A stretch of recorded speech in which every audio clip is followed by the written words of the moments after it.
So Latrell Mitchell is out. What a turn of events, given he was in my trades video. I was bringing him in. He's now not coming in. I hope you guys quickly can reverse that. And there was a lot of stress this evening, pre-game. I was like, guys, unless you bring in a Cowboy or a Dolphin there, or if you're selling either of them, it was no stress.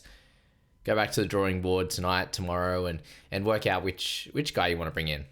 Lots of guys available, especially around that that 700k mark, and then you've got cheaper guys as well. And what you guys have to decide, what I'm going to try and decide as well, is to which player is going to be most important to me based on price and how I get to Payne Haas next week, who is definitely still the top tier option. And if you went to Isaiah Katoa tonight, congratulations to you. An incredible game from him, fantasy wise, almost sneaking up to the 70 mark. And now you're looking at a few of the other guys around that price point of Latrell. It is Eli Katoa there. Blake Brayley's up there as well. You got Hughes, you got Fermor. I'm a really massive fan of this week. And if you want someone a similar price, I suggest Fermor is the guy to go for. In terms of players in my side, there's no one of clear note that you would want, apart from if you want the wing fullback and you don't have Teddy yet. He's very much clearly the play. Connor Watson at 680 is a really good option as well for this price point. Going down, it's Crichton, it is Tino. If you want to go to the next level, it is Adam Dewey, and it is Edwards. And if you want to go lower than that, Jamie Humphreys comes back into the fray with at 444k. Very similar to that of Lockie Galvin, who I didn't mention in the video during the week. If you're looking at that price point, definitely Humphreys over Galvin in that one there. So I'm still working out my side. Crichton, I think, is still going to come in. And then the second trade there will be between, a lot of those guys. I really like Fermor, and then I'm just going to decide if I want to go cheaper and leave me potentially a one trade swap to Payne Haas, and not relying on injuries or something like that for it to be a one trader. And it could be a downgrade upgrade type of scenario. So we'll see how the next game or two plays out. Like, I'll get Crichton tomorrow, and then we'll decide from there. I think basically is how it's gonna work out this week for me. So as I said, Isaiah Katoa, cracker game for him. That offload and the field goal at the end just took me over the edge.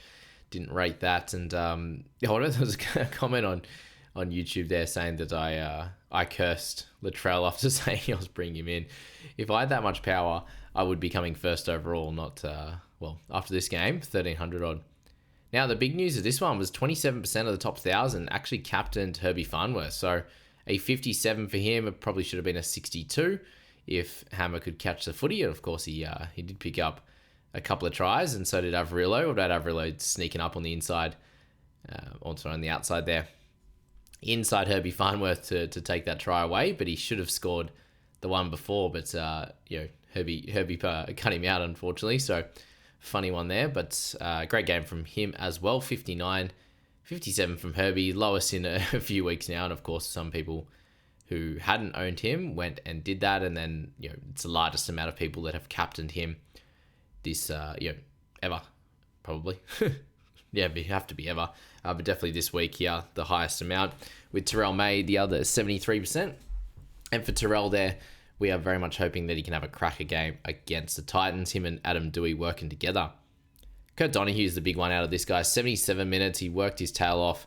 50 tackles for him, a couple of TBs, the turnover tackle there as well. So for him to play this amount of minutes in the middle on a regular basis, it is Max Plath levels. And I had him as like Max Plath light.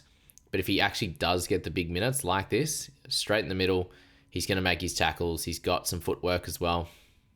And just like we saw with Harrison Graham scoring that try, that could be Kurt in certain weeks there as well. So very, very impressive. And I imagine anyone who does own him, which isn't going to be a crazy amount of people, but definitely enough. We're looking at, no one would have bought him last week.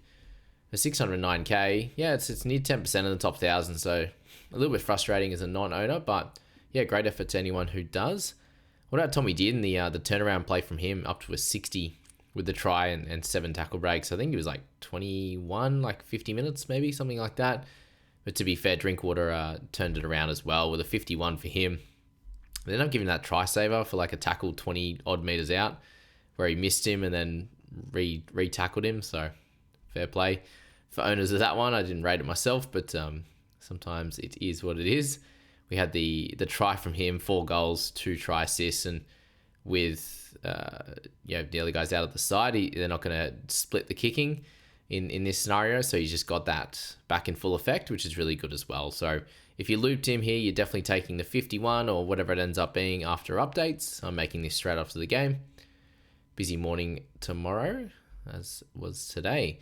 Lemuelu as well there, massive score from him, 84. Got the full 80 minutes at 424k. It's a very, very good price point. He just hasn't been able to play those types of minutes on a regular basis. Talangi there, 59 in the 57 minutes with the hamstring injury. Really, really upsetting for me, given, he's one of those guys that are really great to watch for this Cowboys team, and it's just terrible defensively for the Cowboys is really, really poor right now. And the Dolphins have their weapons, but most of this was just to do with poor defense and Dolphins execution. Just simple stuff like that, which has been, shocking. Griffin Neem, 65 minutes for him. Oren Keeley finally got a really good score there. He got up to over 50 and then fell away a little bit at the end. But, if anyone holding on to him and looping, I know it's a very small percentage, but, managed to work out. Cotter and Robson both in the mid-40s. It's been a slow sort of year for them. Unfortunately, then Jackson Purdue, the lovely line break off the offload from his left center there, which was good. Burnsy? Was it Burnsy? Yeah, offload. No, he didn't get an offload. What did he have? Who was that? Oh, it was Nanai, wasn't it? Yeah, I think they got the offload away. Yeah, that's the one. And then got that offload, got that line break for Purdue. We got there eventually. So, 34 for him. At that price point, he's going to hold somewhat price now. So, you don't have to stress too much about that dropping down with, high 20s, 30s, that type of stuff in his range. He is priced according now. He's under that. So, he should be fine going forward.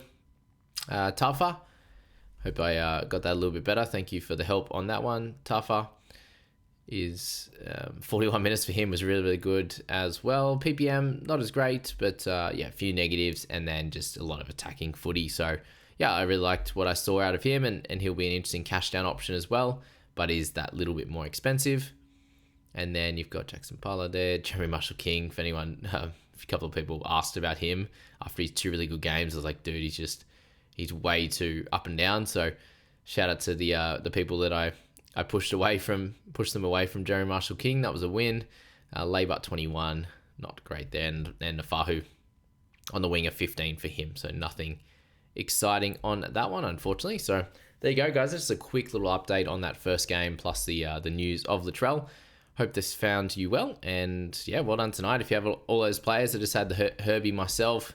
And I went back a fair few ranks. I think pushed out 500 or so ranks there. So well done to you guys for those scores there. Nothing that broke the bank, no 75, 80 pluses kind of thing. But that Katoa one was a little bit painful. The others there, for those who had Donahue, incredible work, lower percentage, and Drinkwater, just a really solid score for where he's priced. So good stuff there. And that'll do us, guys. Have a good Friday, and we'll see you after the 2 Friday games.